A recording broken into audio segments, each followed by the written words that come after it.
नमस्कार दोस्तों, मैं शोभित मिश्रा स्वागत करता हूं आप सभी का अपने चैनल यूनिक सॉल्यूशन में। आप मेरे पीछे आज भारत का मानचित्र देख पा रहे होंगे और यह मानचित्र बनाने का मेरा उद्देश्य है कि मैं मानचित्र के जरिए आपको भारत का भौगोलिक विभाजन समझा सकूं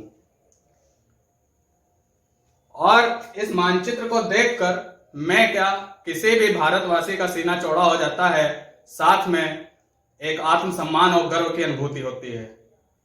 तो भारत के भौगोलिक विभाजन को पढ़ने से पहले वीडियो को लाइक, शेयर और सब्सक्राइब करना ना भूलें, क्योंकि केवल यह आपका एक उत्साहवर्धन ही होता है जो मुझे भविष्य में वीडियो बनाने के लिए प्रेरित करेगा। तो चलिए प्रारंभ करते हैं भारत का भौगोलिक विभाजन और जानते हैं भारत के बारे में। भारत का प्राचीन नाम आर्यावर्त था। अब आर्यावर्त क्यों कहा जाता है? प्राचीन समय में जब प्राचीन काल का इतिहास पढ़ा जाए तो उस समय भारत के इस हिस्से में और अभी भी सिंधु नदी बहती है और इस सिंधु नदी के पास ही सिंधु नदी बहती थी और अभी भी बहती है। इस सिंधु नदी के पास में ही सिंधु घाटी सभ्यता विकसित हुई और भविष्य में जाकर के आर्य आए, जिन्हीं के नाम पर भारत का प्राचीन नाम आर्यावर्त बोला गया। और इसी आर्य साम्राज्य के शक्तिशाली राजा भरत के नाम पर भारत का नाम भारतवर्ष कहलाया। ईरानियों के द्वारा भारत में बहने वाली सिंधु नदी, जिसे हिंदू ईरानियों के द्वारा उच्चारित किया जाता था, और यह सिंधु नदी जिस देश से होकर बही उसे ईरानियों के द्वारा हिंदुस्तान कहा गया, सिंधु नदी को हिंदू कहा गया। यूनानियों ने इस सिंधु नदी को इंडस कहा और इस देश को इंडिया कहा। तो आप यह समझ पाए कि भारत का नाम भारतवर्ष, हिंदुस्तान, इंडिया किस प्रकार पड़ा। आर्य साम्राज्य के शक्तिशाली राजा भरत के नाम पर भारतवर्ष, ईरानियों के द्वारा सिंधु नदी को हिंदू नदी और इस देश को हिंदुस्तान कहा गया। यूनानियों के द्वारा सिंधु नदी को इंडस और देश को इंडिया कहा गया और आज तक हम अपने देश को इन्हीं नामों से जानते हैं।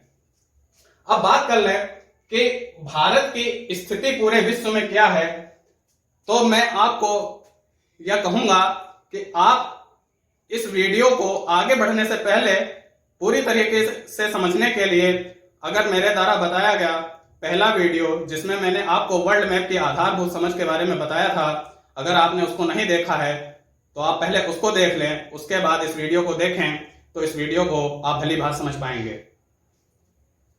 पहले वीडियो में मैंने बताया था कि अक्षांश और देशांतर रेखाएं क्या होती हैं। अक्षांश रेखा पृथ्वी के बिल्कुल बीच से होकर जाती है, जिसे भूमध्य रेखा कहते हैं, इक्वेटर बोली जाती है। और देशांतर रेखाएं जो कि अक्षांश रेखाओं के लंबवत और 0 डिग्री देशांतर रेखा को प्राइम मेरिडियन कहते हैं, यह तो मैंने बताया था। तो अक्षांश रेखाओं के द्वारा पूरी पृथ्वी उत्तर और दक्षिणी इन 2 भागों में विभाजित होती है और देशांतर रेखाओं के द्वारा पूरी पृथ्वी पूर्वी और पश्चिमी 2 भागों में विभाजित होती है।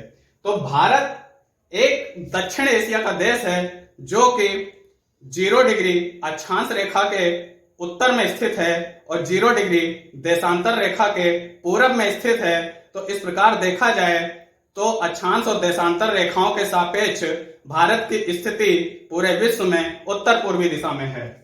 तो भारत उत्तर पूर्वी दिशा में स्थित एक दक्षिण एशिया का देश है। अब बात कर लें कि भारत की जलवायु किस प्रकार की है, क्योंकि भारत उष्ण और उपोष्ण कटिबंध इसमें स्थित है, तो भारत की जलवायु मानसूनी जलवायु कही जाती है। और भारत का क्षेत्रफल, यह आप बिल्कुल अपने मोबाइल नंबर की तरह ही याद रखें, 32,87,263 वर्ग किलोमीटर। भारत का क्षेत्रफल 32,87,263 वर्ग किलोमीटर है।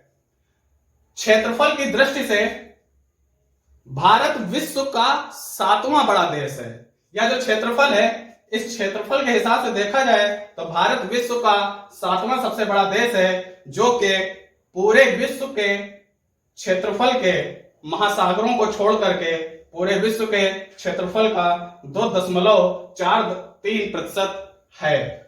अब बात कर लें कि भारत अगर 7वें नंबर पर है तो भारत के पहले के 6 देश कौन से हैं जो क्षेत्रफल में भारत के ऊपर हैं। पहले वीडियो के लिए मैं आपको इसीलिए कह रहा हूं, उसमें इन सब बातों की चर्चा की गई थी। पहला देश जो क्षेत्रफल के हिसाब से सबसे बड़ा देश है वह रूस है, दूसरा कनाडा, तीसरा चाइना, चौथा अमेरिका, पांचवा ब्राजील, छठा ऑस्ट्रेलिया और सातवां अपना भारत। और भारत की इसी विशालता के कारण भारत को एक उपमहाद्वीप की भी संज्ञा दी जाती है। भारत की विशालता के कारण ही भारत को एक उपमहाद्वीप की भी संज्ञा दी जाती है। भारत का अब बात कर लें कि भारत का अगर उत्तर से लेकर के दक्षिण मतलब कि भारत के सबसे उत्तरी बिंदु और सबसे दक्षिणी बिंदु जो हमारा मुख्य स्थलखंड है, इसके बीच की जो दूरी है यह उत्तर दक्षिण विस्तार बोला जाएगा और यह 3214 किलोमीटर है। अब पूरब पश्चिम की बात कर लें तो पूरब यह दिशा रही, सबसे पूर्वी बिंदु यह और पश्चिमी सबसे बिंदु यह। पूरब से लेकर के पश्चिम के बीच की अगर दूरी कही जाए तो 2933 किलोमीटर है। 3214 किलोमीटर उत्तर से दक्षिण की दूरी, पूरब से पश्चिम की दूरी 2933 किलोमीटर। अब बात कर लें कि भारत अगर उत्तर और पूर्वी स्थिति है अक्षांश और देशांतर रेखाओं के सापेक्ष, तो भारत किस अक्षांश और किस देशांतर रेखाओं के बीच में आता है। अब एक बात आप अपने दिमाग में बसा लें कि जो भूमध्य रेखा थी उसके ऊपर 23.5 डिग्री कर्क रेखा होती थी और भूमध्य रेखा के नीचे 23.5 डिग्री हमारी मकर रेखा होती है।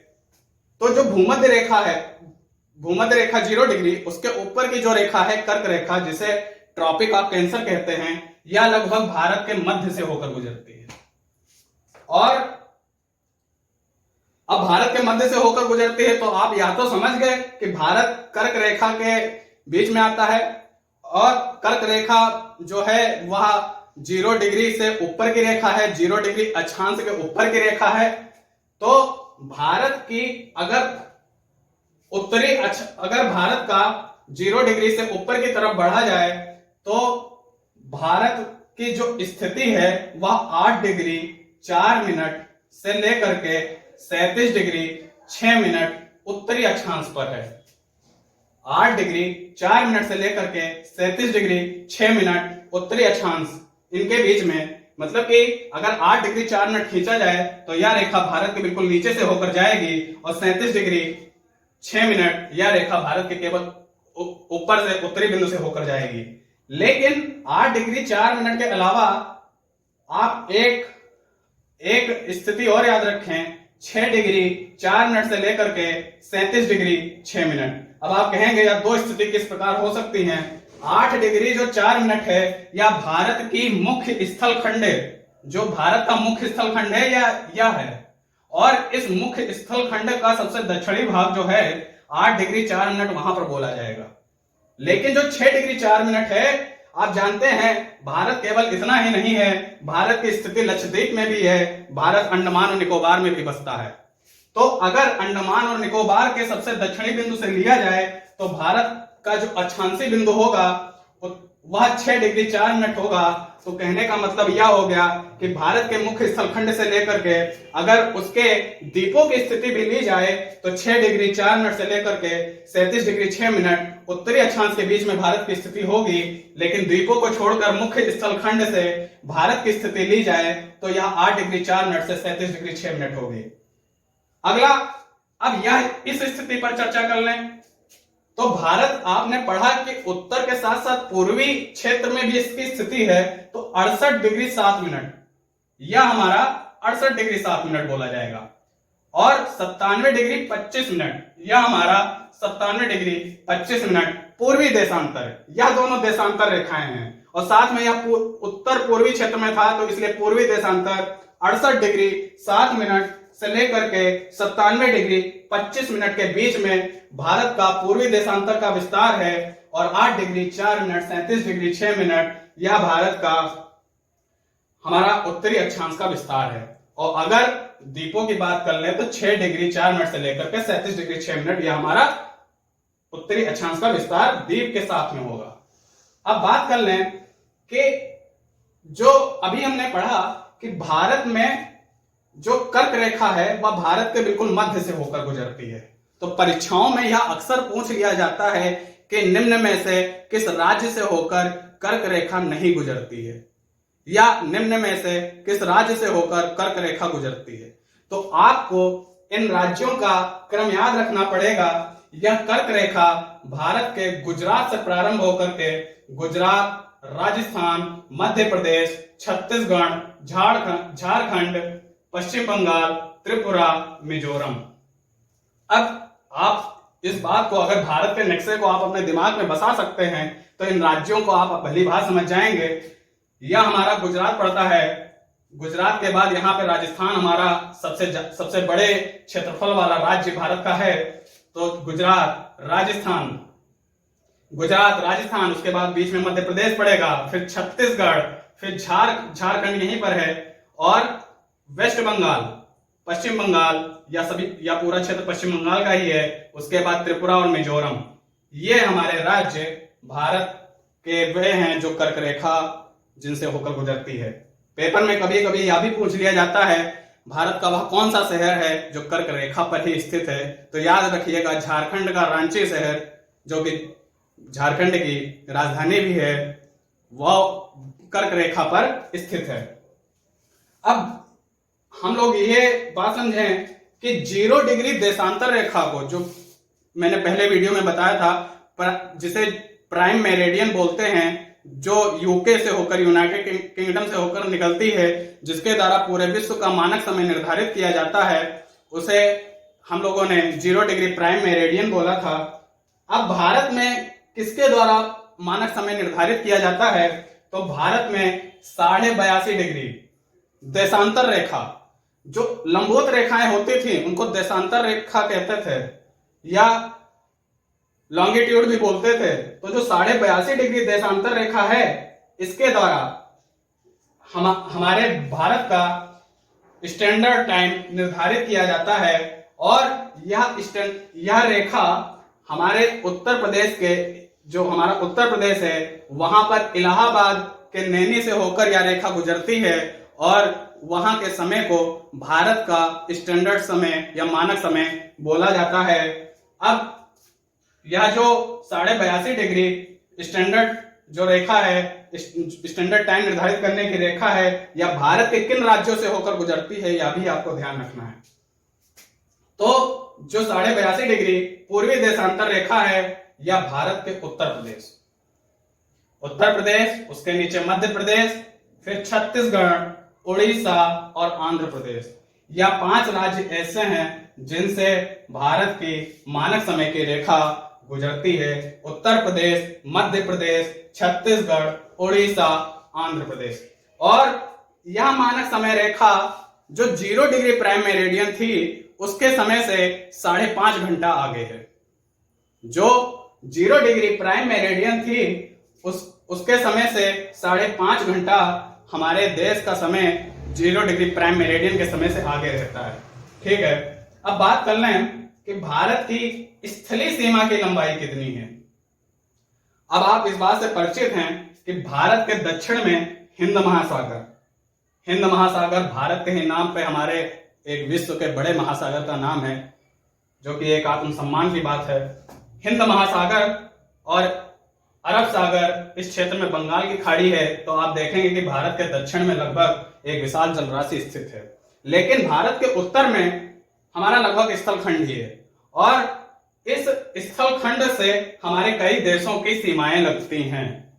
तो यहां पर 2 प्रश्न उठ जाते हैं कि आखिर जो स्थलीय सीमा है भारत की, जो कि स्थलखंड से लग रही है वह कितनी है, और जो जल की सीमा है, जो जल से लग रही है, जो सागर से लग रही है, जो अरब सागर, हिंद महासागर, बंगाल की खाड़ी से लग रही है, वह कितनी है। तो स्थलीय सीमा जो हमारे अन्य देशों के साथ लग रही है उसकी लंबाई 15,200 किलोमीटर है, जो गुजरात से लगभग प्रारंभ होकर के हमारा इधर पूर्वी क्षेत्र तक आता है, और 15,200 किलोमीटर यह हमारी स्थलीय सीमा की लंबाई है। तटीय सीमा की लंबाई ऐसे क्षेत्र जो या ऐसे राज्य जो सागरी क्षेत्र से लग रहे हैं उसकी अगर दूरी को देखा जाए तो वह 6,100 किलोमीटर, 6,100 किलोमीटर यह हमारी जल तटीय सीमा की लंबाई है। लेकिन आप यहां पर एक आंकड़ा और लिखा हुआ देख रहे होंगे 7,516.6 किलोमीटर। तो आप अपने दिमाग में रखिएगा कि भारत केवल इतना ही क्षेत्र नहीं है, भारत लक्षद्वीप में भी बसता है, भारत अंडमान निकोबार द्वीप में भी बसता है।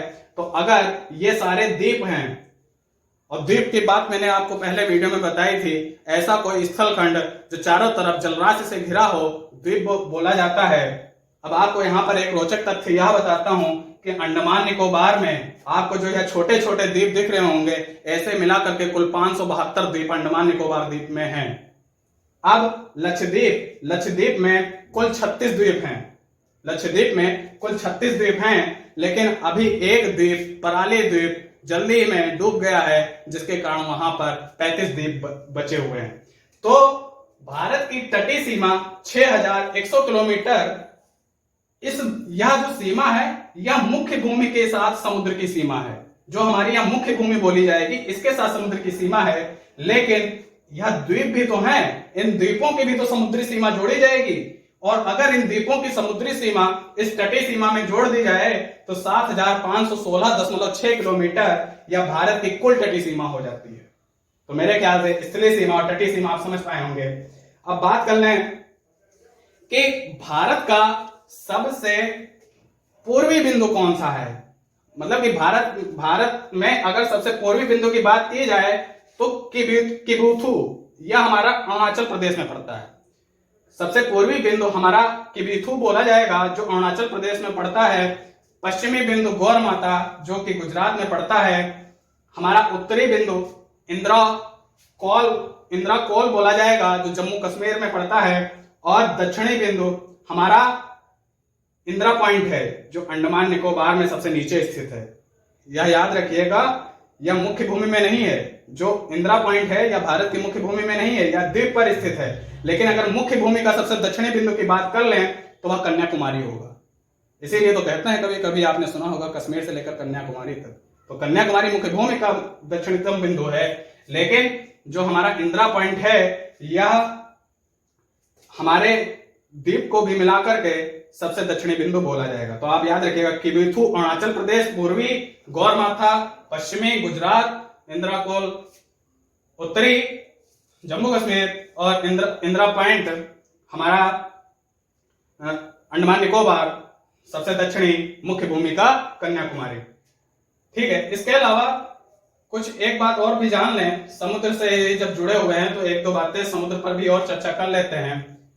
भारत की ये जो आप देख रहे होंगे, ये जो तट रेखा है, अगर इस तट रेखा को, भारत की जो यह तट रेखा है, अगर इस तट रेखा को एक सीधे ऐसे जोड़ दिया जाए, मतलब कि भारत की जो यह तिरछी तट रेखा है इसको इसको एक सीधे तट रेखा मिला दिया जाए, सीधे जोड़ दिया जाए, या इधर से सीधे जोड़ दिया जाए, मतलब कि इस तट रेखा से होकर के भारत में फिर भारत जो सीधी रेखा जोड़ी जाएगी, यह रेखा आधार रेखा बोली जाएगी, यह रेखा आधार रेखा बोली जाएगी। और जो इस आधार रेखा के अंदर जो जलराशि आएगी उसे आंतरिक जल बोलेंगे। तो आप याद रखिएगा, इस आधार रेखा की चर्चा मैंने क्यों की, क्योंकि भारत की इस आधार रेखा से भारत की जो यह तिरछी मिर्ची तट रेखा है, इसको एक मिला करके अगर सीधी रेखा खींच दी जाए, तब जो उसके अंदर जल आएगा उसको आंतरिक जल बोलेंगे। लेकिन इस आधार रेखा से 12 समुद्री मील अब एक समुद्री मील में 1.8 मील होते हैं। एक समुद्री मील में 1.8 मील होते हैं और एक मील में 1.6 किलोमीटर होते हैं। तो आप समुद्री मील को किलोमीटर में बदले तो भारत की आधार रेखा से लेकर के 12 समुद्री मील की जो दूरी होगी उसे प्रादेशिक समुद्री सीमा कहेंगे। और इस दूरी तक भारत को संपूर्ण अधिकार प्राप्त होता है। यह अंतरराष्ट्रीय नियमों के हिसाब से है। किसी भी देश की आधार रेखा से 12 समुद्री मील की जो दूरी है यह भारत प्रादेशिक समुद्री सीमा बोली जाएगी। और यह किसी भी देश के लिए उसके संपूर्ण अधिकार उस पे उसका होता है। संलग्न क्षेत्र आधार रेखा से, यह जो आधार रेखा है इससे 24 समुद्री मील 24 समुद्री मील तक की जो दूरी होगी यह संलग्न क्षेत्र बोला जाएगा।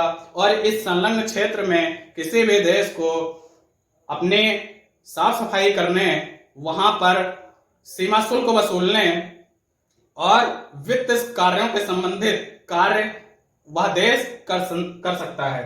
तो संलग्न क्षेत्र में साफ सफाई करने, वित्त संबंधी कार्य करने, सीमा शुल्क संबंधी कार्य वह देश कर सकता है। और अनन्य आर्थिक क्षेत्र एक्सक्लूसिव इकोनॉमिक जोन जो आधार रेखा है, उस आधार रेखा से 200 समुद्री मील की जो दूरी होती है, इस दूरी में उस देश को यह अधिकार होता है कि वह वहां पर अपने वैज्ञानिक अनुसंधान आदि अपने जारी रख सकता है।